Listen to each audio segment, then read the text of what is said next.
being a parent is a mirror of your relationship with God. It's like, I don't ever want my son to be scared of me. Okay. Yeah. I am the provider and I'm the leader of this household, but I'm not superior. But he needs to understand my role as a father. I'm not just a friend. I have to keep him on track. Home should be safe emotionally, physically. I do believe that has a big reason why men are not emotionally available. And so if you're releasing your anger, that's not discipline. That is a release for that person. World's tough. I mean, we were laying in bed last night, me and Bowen, and he goes, "Dad, why does life have to be so hard?" I said, "I know." A mom's heart is to protect her child from the world. A dad, his heart is to prepare the child for the world. Hey guys, this is Adam here with my lovely wife Desiree. Thanks for joining us on another episode of The Path of Purpose. Today we have a fun episode, I think. It came highly requested. It did, and we got a very colorful conversation here at home. So, if you're curious about, how the different generations and different family members look at discipline for children, stick around. But also, I feel like goes hand in hand with that is the role of the father and the mother in the relationship. So, yeah, let's get started. This was brought up by you, Desiree. Yeah, so God was talking to me a lot about more observing you as the father and the head of household. And so like times when I really wanted to chime in when you were disciplining our son, like, that is my son. You are not going to talk to him like that. God really shut me down pretty quick. And he cared more for me to understand you as a man, the burdens that you carry, your responsibilities as a man, than focus on myself. Well, and you brought up, you don't think that kids should ever be hit, right? I don't disagree 100%. And even when I did I did a poll on Facebook of who believes in spanking their child and what type of discipline and stuff. And I got a lot of feedback from that. Many people private messaged me, but I don't believe in spanking. And I don't think that there is any reason why anyone should ever lay their hands on a child. I don't. And you believe the opposite. I don't believe in spanking. There's a difference between boys and girls. And women are very emotional. Men are very logical. Men are masculine, women are feminine. But it's in our genetics that we are leaders, right? So, and we tend to handle issues or conflict with violence. I mean, look, growing up as a kid, you would go get let's say we had a problem with a kid at school. And women, right, will go talk behind each other's back. And then, long story short, right, you guys are going to hate each other until someone comes and talks together and you can emotionally connect. Mm-hmm. Men don't handle that. We have problems with each other. The first thing we're going to do is we're going to fight. And once we fight, it's done. And so it's the physical aspect, in my opinion, that we learn from. So I got spanked as a kid, right? I mean, I would get warnings of what not to do, right? And then I would do it because we're not emotionally capable of fully understanding our actions. That's the purpose of discipline. There is times where we don't discipline. I've spanked Bowen how many times in our life? Like, I can count on one hand because I don't need to. Mm-hmm. He respects me and we have a good relationship, and he got the logical side from you that he understands right and wrong, but he's also 6 years old. And so, but he also understands my role as the father. So, he'll get in trouble and we'll lay in bed and you don't like me or something like that. And so I have to explain to him, I don't do this because I want to do it. And I'm not grounding you because I don't like you. So I go in to explain why he's grounded, what my role of his dad is. And now he fully understands that to a point where he gets in trouble. He's disappointed in himself. Well, now what we're dealing with is what? He's a bad kid. Well, I'm just a bad kid. No. So now I have to explain to him that you're 6 years old. You're going to make mistakes, son. We've only been on this planet 6 years. And so the discipline reminds you of what's right and wrong, what you're supposed to do, what you're not supposed to do. And so after years of discipline, that's how we can regulate your moral compass. And so now that's what we're working on right now. But there's times where he needs a spanking. He's been told. I've pulled him aside. I've had a conversation with him. And he is doing what he wants to do, which is the number one thing a child cannot do. They need regulation. And it's my responsibility to show him regulation or to regulate his behavior. And another thing we were talking about is, because you were like, well, there's a role of men and then the women within a family, mom and dad. And we were talking to, my parents and a couple other people about this topic. And, something brought up that, well, I'm spanking you because I love you. I'm doing this, because I love you. And that just leads to confusion, because now you are, to the child, a 6-year-old child, he is putting love and physical violence. He's relating the two. And so now it becomes a sense of confusion. And so spanking's necessary as long as there's the emotional connection and the understanding with your child. So why do you think you can just have the emotional connection? Why is physical violence something that also needs to be in that? First of all, it's not violence. I think it is. That's fine, but it's not violence. I'm not being violent, okay?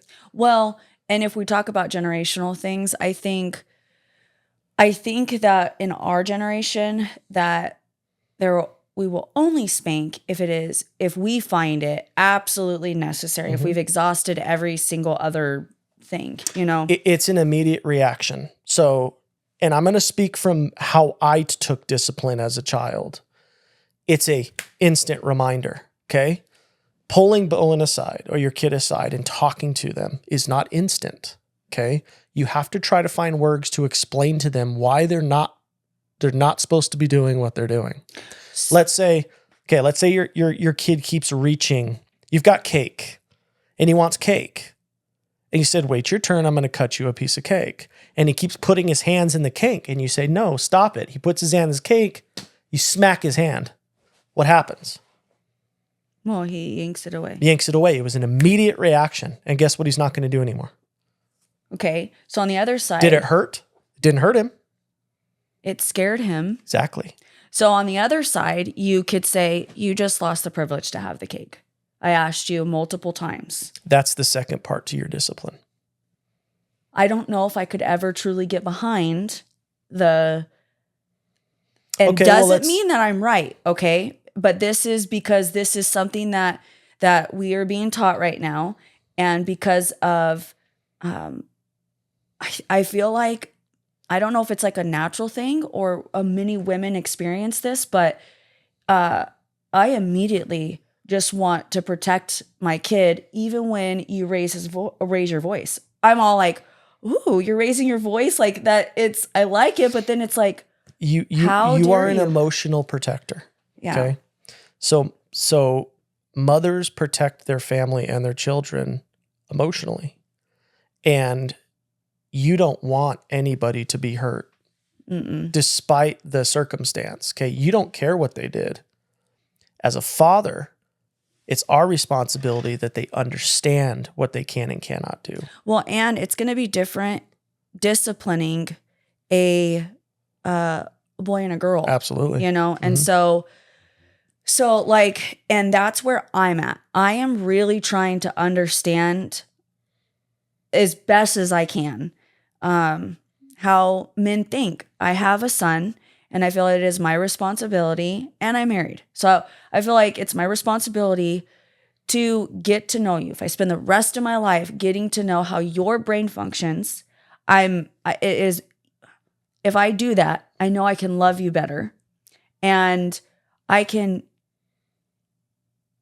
like, my son will be even more emotionally intelligent. Well, and this is something we get brought up all the time. I Discipline. know. Well, it's hard because I don't understand the spanking. I really don't, because if we're teaching them not to hit, but then we spank. So this is something that I don't have a clear answer on, and I haven't had to. I have never felt like I've needed to spank Bowen.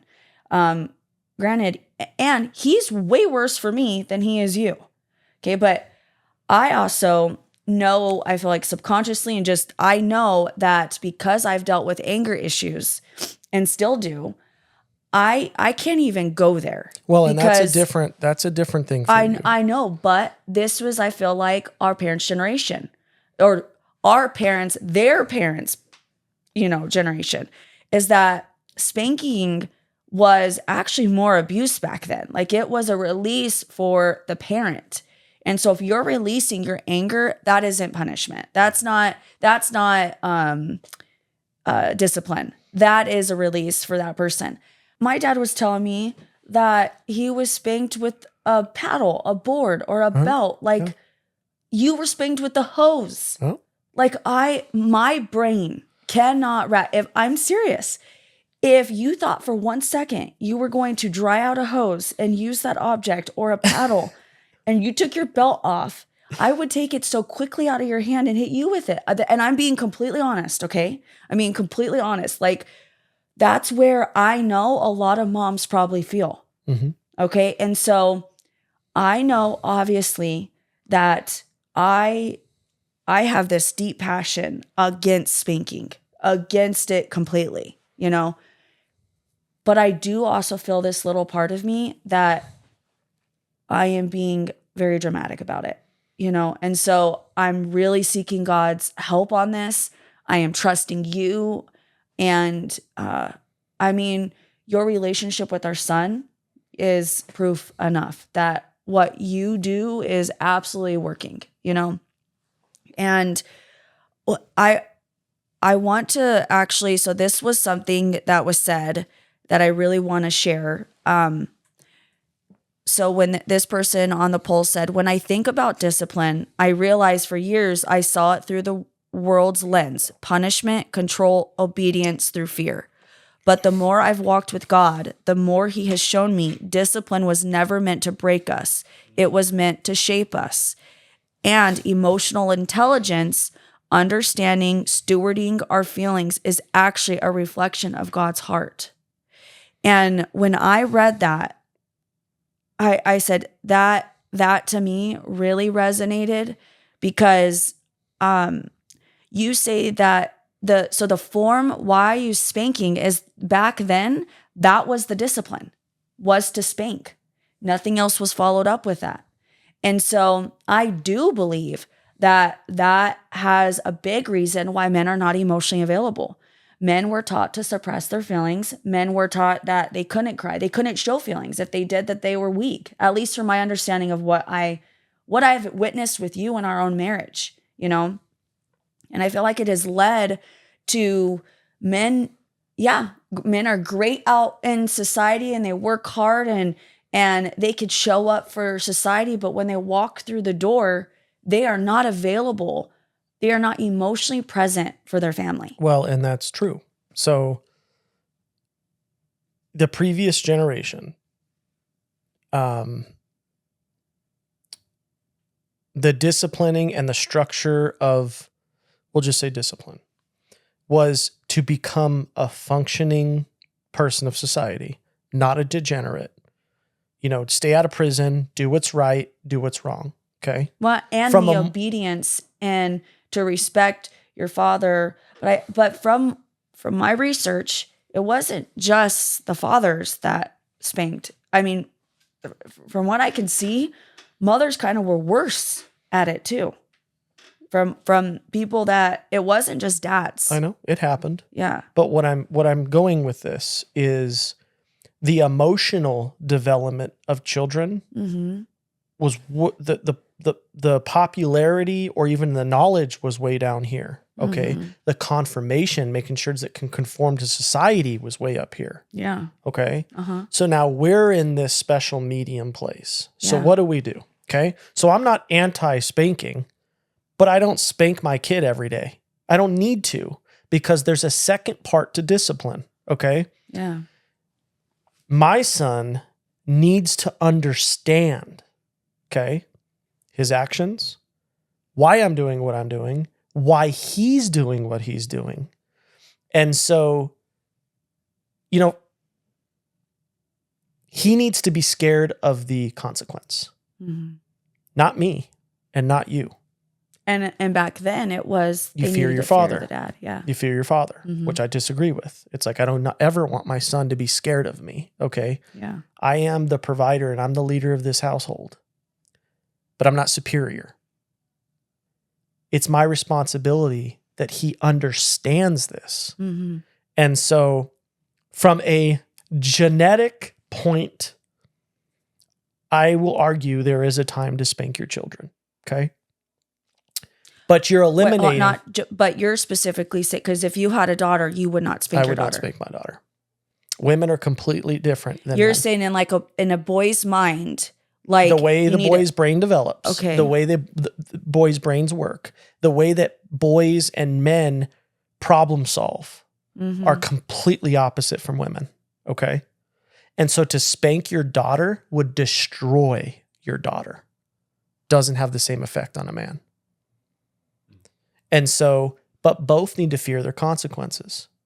And so with Bowen, he'll get grounded, right? He's grounded now because he's having a listening problem.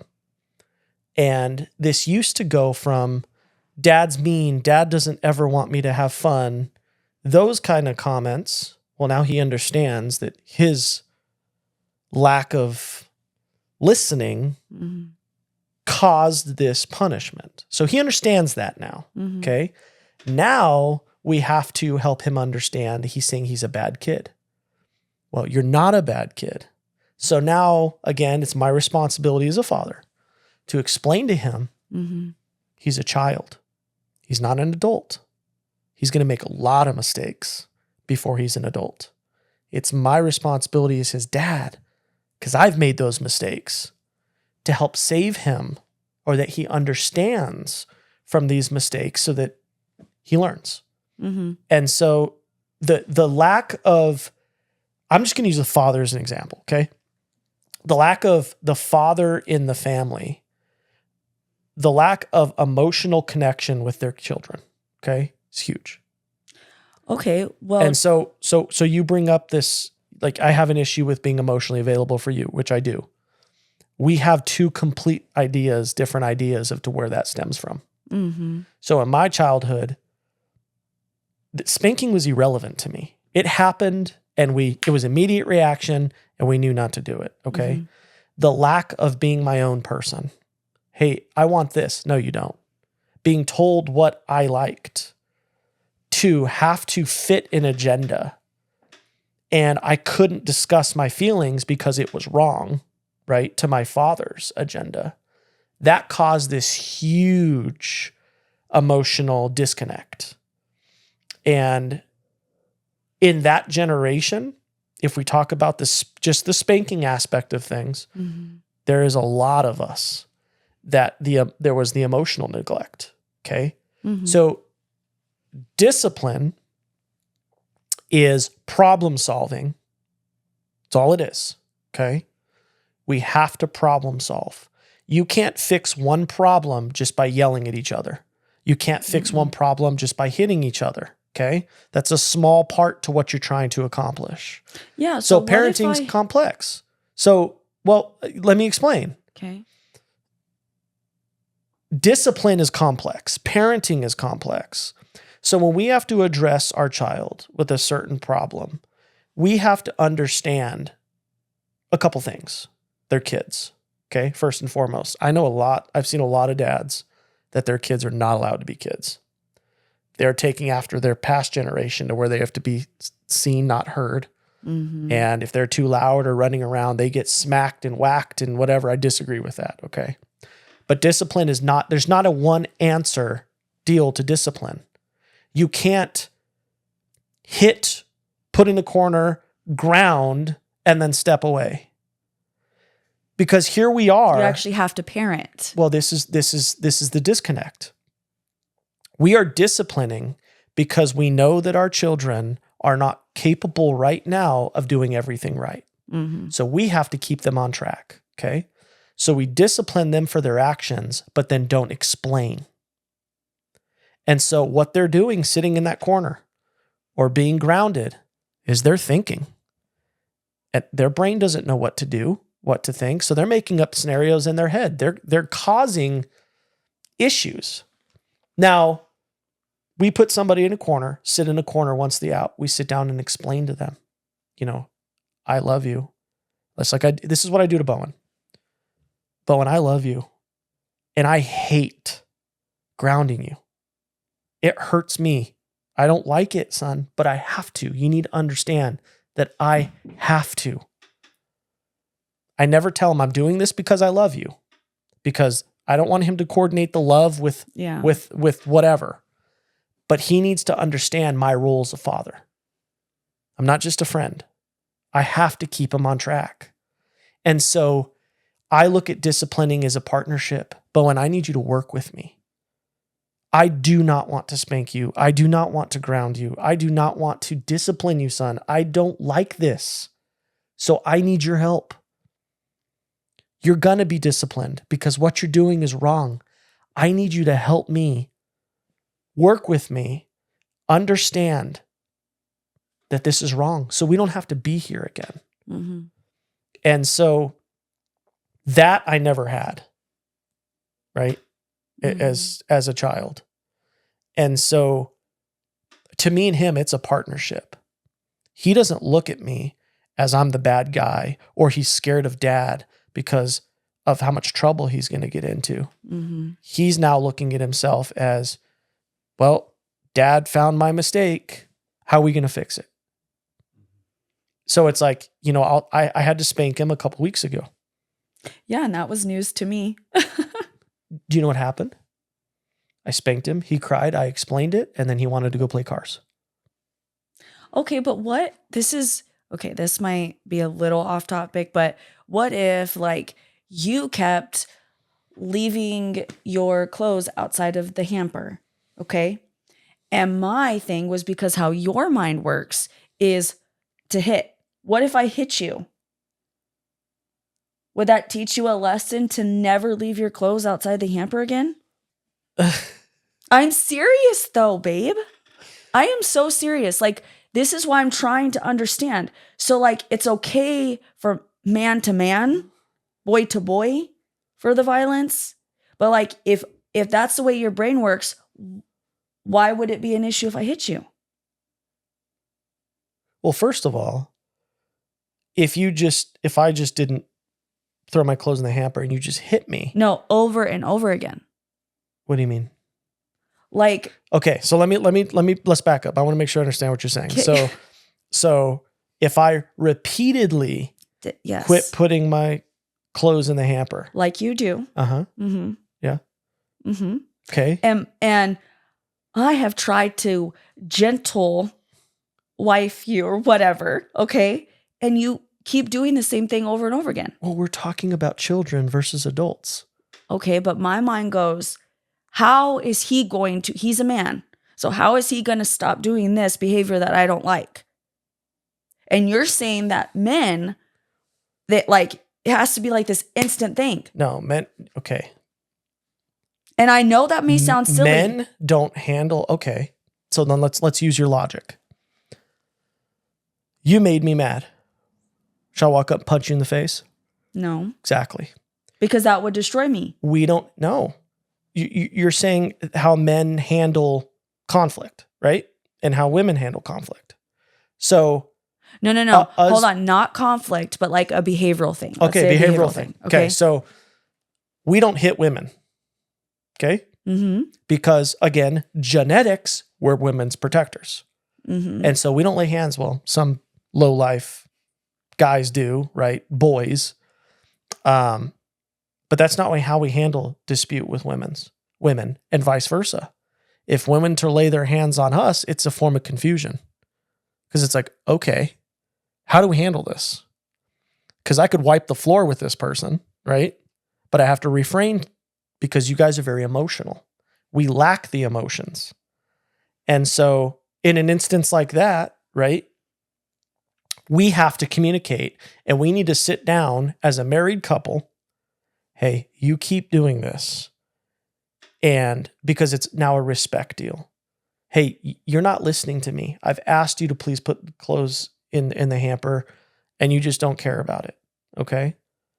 Well, now that's something that we need to sit down and discuss because my ass should have been hit when I was 6 years old for doing that. Because then that would have just been something that was done. I think you have actually proven my point. What's your point? That violence is not the answer. You're right. It's not. I don't agree with it. Violence is not the answer. I'm kind of, hitting is. It is. If you're violently hitting your kid, then that's not acceptable. You know what felt like this? The feeling just rises up in me of that. Like I want to protect every child. Uh-huh. Yeah, it's well, and rightfully so, because there's POSs out there that hit their kids and abuse their kids, and there's a difference between how I feel like what we're doing. If I was to go upstairs and slap your son and abuse him. Yes. Okay. That's not anything that you would ever catch me doing. Yeah, I know that. Mm-hmm. I know that. I think I'm trying to look through the note. I had so many people, and really what I saw is like our parents' generation. They really look at our generation as just a complete disaster. People that are entitled, they do not respect authority. And you know what's funny about that? Huh. They blame our generation. But yet they were our parents. They raised us. I know. Mm-hmm. And so it's confusing. So in really what I would love for people to take away from this podcast is that we have division going on with children or with our generation and our parents' generation. And I don't know all the names of the different generations, but there has to be some sort of way that we can reconcile. And I think our generation or our parents' generation sees that, you know, we provided for our family. We did this, we did that. We're hard workers. We contributed to society. But what they don't understand is that, yes, we appreciate all of that. And there was an emotional disconnect. So the previous generation lacks accountability. Yes. Our generation lacks understanding. Yes. Okay. So I used an example. We're talking that our generation sits down. I'm just going to say our generation. This isn't me, but a lot of people in our generation will sit down to talk, which is actually attack. They want to sit down there, attack their parents, and disrespect them so that they feel better. There is no understanding there, okay? Meanwhile, the other generation, you can bring something to them and they just, well, it's something you're going to have to deal with. And it's like, well, there's accountability on your side as to how you raised your children. And the rule book or the organization book of your family. And so it starts with both. Our generation are a bunch of emotional sissies, okay? And I don't care if it makes anybody mad. They cannot communicate. They lack that skill. One, because I don't think it was our parents broke a lot of bad cycles, okay? Yep. And so they did amazing things. But now I think in our generation, now it is our responsibility to break the cycle of a lack of emotional intelligence. I'm going to interrupt you real quick because this just came to me. Our generation needs to quit being the victim Yes. and be the teacher. I love that. Because it's a victim mentality. Yeah. And it's so easy for these millennials to point fingers. Yeah. I'm not saying that there's no truth in that. But they need to quit looking at this as a victim mentality, because that's what happens when we sit down to discuss things. If you're a victim, typically you're going to attack, and your emotional intelligence, you can't handle that situation. So if we quit looking as victims and started teaching, okay? So for example, that because our parents' generation, they weren't taught that. Exactly. Yeah. And so our parents had neglect too in some sort of deal. And so if we approached this generational issue as a teaching moment rather than both being a victim, what do you think the outcome's going to be? I could teach my parents things that I've learned in this But they life. have to be open to the criticism. Okay, so that's the other side to it, Yeah. right? They need to be open to accountability. Yeah. Because the previous generations think they know it all, okay? I remember my grandpa. You could talk to him and he just, whatever. Yeah. Because he just knew everything. Yeah. Okay? Which isn't going to help. But it's like our generation has a lot to teach the previous generation. They have the entitlement that they blame our generation for having. Yeah, but then you can go as way. far as to like, you posted something about grandparents are absent now. It's heartbreaking. It is. And so it's like, that's a complex issue. Yeah. Because you don't know the dynamics of that family's relationship. Okay. But it's like me, there's no way in hell I would be absent from my grandkids.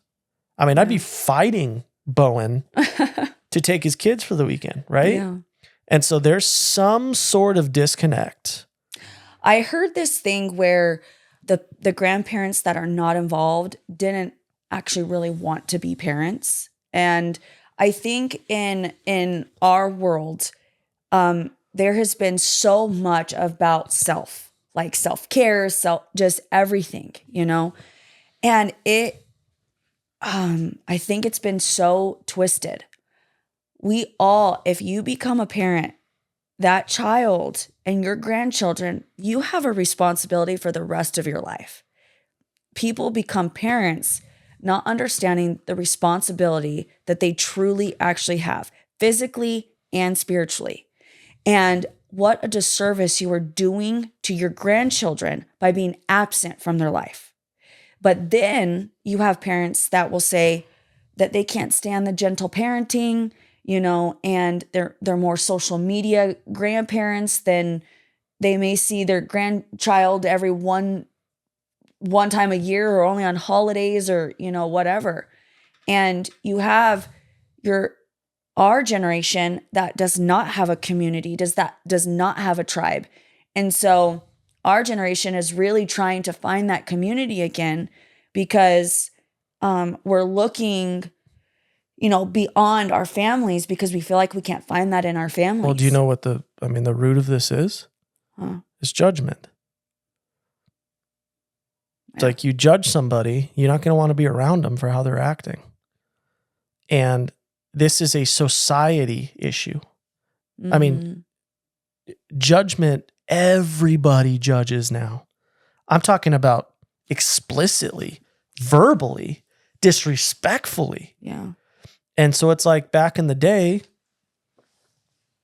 it is what it is. There was an expectation that we are a family. We are a unity. We are a community. Okay. That has been ruined by judgment. And so there's some grandparents that don't get to have a relationship with their grandkids because of the way that the mom and dad are judging them. Yeah. And so this is, it's frustrating to hear, millennials say this. I'm firsthand understand this situation. But it's not just a one-sided problem.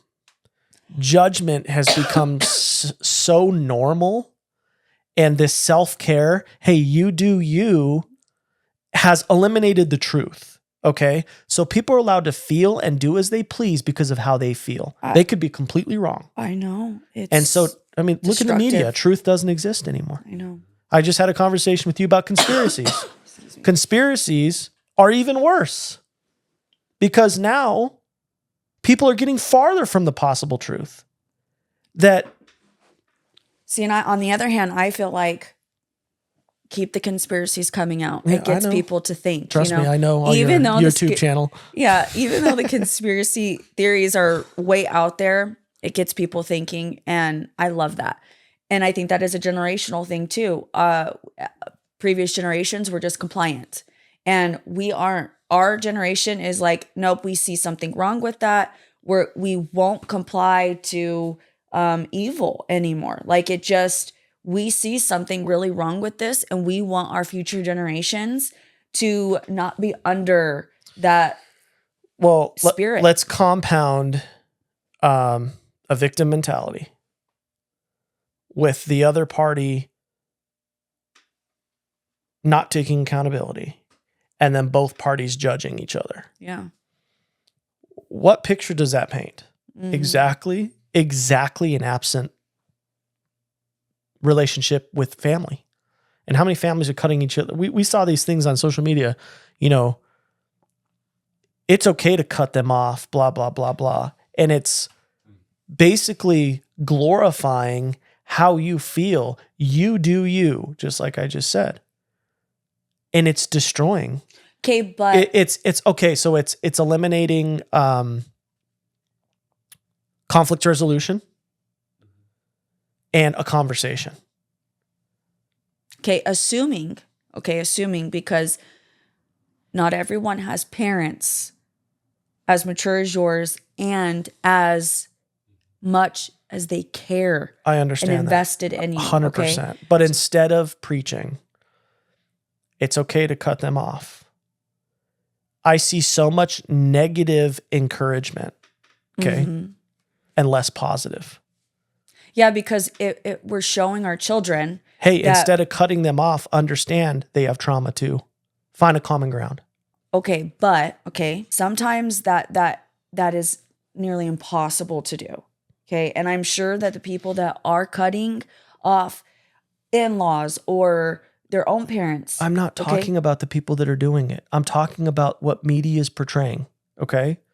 So the mindset, there may be people that just are scared, that just don't want drama, that don't want to even have a conversation. So they just cut people off.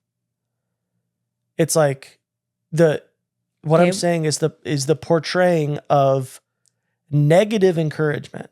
Okay, but then there's also media portraying, but then there's actually people living Sure. this in real life. Understand completely. Okay. So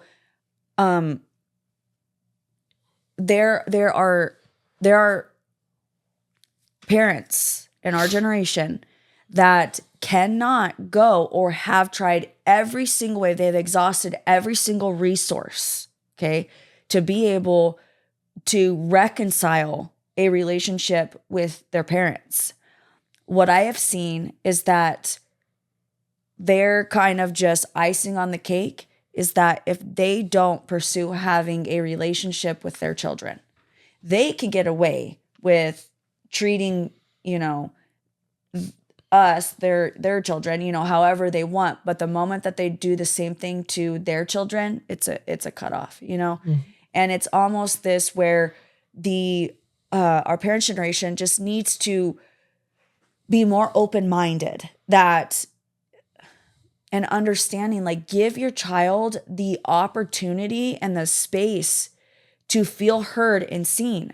It's like you don't always have to respond. If your child is coming to you and your defenses are up, you want to go back to your childhood, like it's just causing more division. Like, lay your life down for your kid. If Bowen tried to cut me off, it would take a huge, I would have to reevaluate. And I am going to be so sad on the day he comes to me and says, Mom, you hurt me in this way. I'm struggling as an adult because you did this wrong. I do not want my kid faced by something I did to them alone. I want the opportunity to fix it. But it So will really, not be alone. our generation, give your parents the opportunity to allow them to adult fix it if they can. They may not be able to see it, but don't give up. So the advice would be dispute resolution, lose the victim mentality, come from an educational, logical conversation. Yeah. The other side needs to eliminate their pride or their ego, be open-minded, accept accountability for their shortfalls, and come to common ground Oh, with zero judgment. another thing. We have two definitions of what children are to us as parents. To us, we're curious about who our children are, what their purpose is. We see them as a gift from God, and we see them as lessons to be learned for us to grow. And back then, it was children are to be seen, not heard, or whatever. Is that the saying? Seen, not heard. And the parents were not involved because that's what they learned. And we, unfortunately, were, I know you don't want to say victims, but we were the victims of that, you know? And so we didn't learn the things that our kids are learning now. And We are victims. I'm not saying that we're not. I know, I'm but the saying you need mentality, to you're look not gonna at get dispute anywhere. resolution, I get it. eliminating Yeah. the victim mentality. But also, you know, it's like the definite, how you view children. I just like I can't wrap my brain around spanking. I cannot wrap my brain around parents that view their children as anything else other than a gift. You know, I just like what being a parent is a mirror of your relationship with God. You know, and it's like just the opportunity of growth that you have to see God through their eyes. You know, it's just Well, and as a child, home should be safe. yeah. And that's a big definition of safe because you have emotionally, Yeah. physically, and from both standpoints. A child's well-being, in my opinion, wasn't a priority at the future generation, right? They have food on the table. Yeah. They went to school. Emotional well-being. Yeah. Yeah. And to me, okay, the littlest needs of my son are huge. Yeah. And so, of course, he's got food on his table. We're going to keep him healthy. We're going to give him as much attention as we can. Like we brought him into this world. That's our However, responsibility. But I have to prepare him for the world. yeah. The world is unkind. The world's tough. I mean, we were laying in bed last night, me and Bowen, and he goes, "Dad, why does life have to be so hard?" I said, "I know. And he's 6. It's hard." You know, one of the biggest things we've got about our son is that he is so emotionally intelligent. And even though I feel like I have lacked that in me, God has spoken through me to him and he watches us. We are an example to him, and our marriage is an example to him on how to discuss conflict. You know, before it's like I would just react. I would just yell. Well, and it's a team. And so That's our son. He's coming down from upstairs. Sure, sweetie. Go. this is a team effort. And so one of the worst things you can do is live a double life within your marriage with your kid. We have got to be on the same page. Yeah. And I will discipline Bowen and he'll come to you and then try to make me seem like a bad guy or try to get you to let him play his video games. You know, what did dad say? Yeah. Nope. But our son never lies too. Mm-hmm. And so you're not going to get anywhere. Your kid is going to be, I could be the best disciplinary father on the planet. And if my wife disrespected me and I'm trying to find the words to use, disregarded my discipline to him and just, no, you don't have to do that. You know what that's going to do to him? I know. And But so- also what it does to you as a man.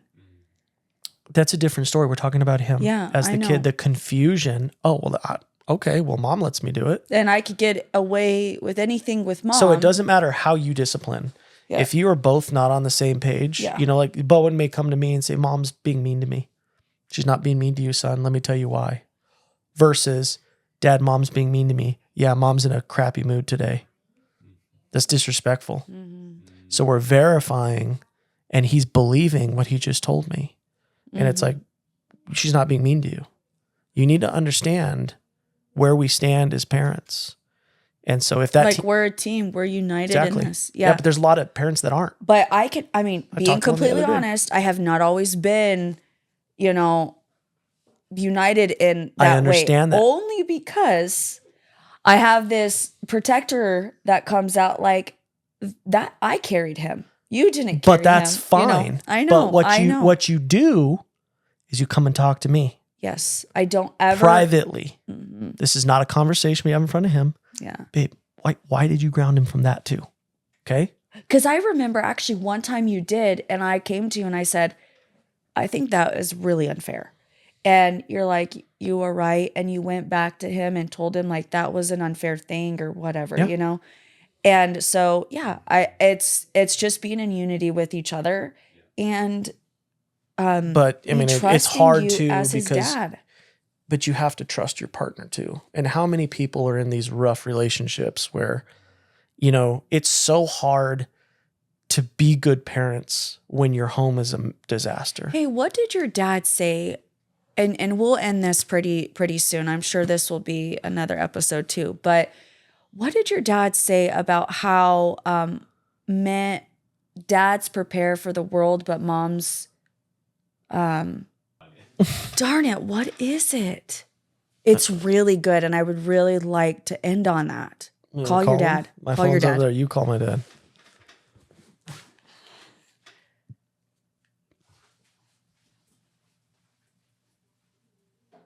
Hello, this is Lance. Hey, it's Desi. Oh, hi, sweetie. Hi. I am recording a podcast right now, and we're talking about discipline.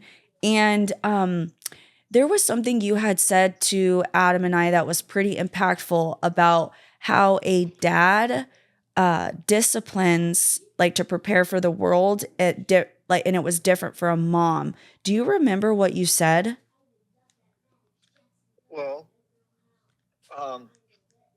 when I'm not sure because there's lots of different aspects of it. Uh-huh. But one of the aspects of it, the difference between a mom and a dad is a mom's heart is to protect her child from the world.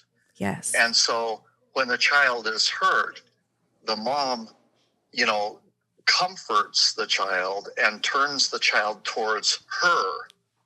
Whereas a dad, his heart is to prepare the child for the world, not Yes. protect him from it. That's it. Prepare the child for the world. And so when the child is hurt or, trips or whatever, the dad is get back up and do it again. Let's conquer this. Mm-hmm. That's so good. Yeah, That's so it. dads prepare child, women try to protect child. Yes, that's it. And both are important. So one isn't more important than the other. Right? Well, yes, it is. Okay. Preparing your child for the world is a lot more important because the child's survival depends on how he was prepared. So as far as functioning in the world, what the father does is critical.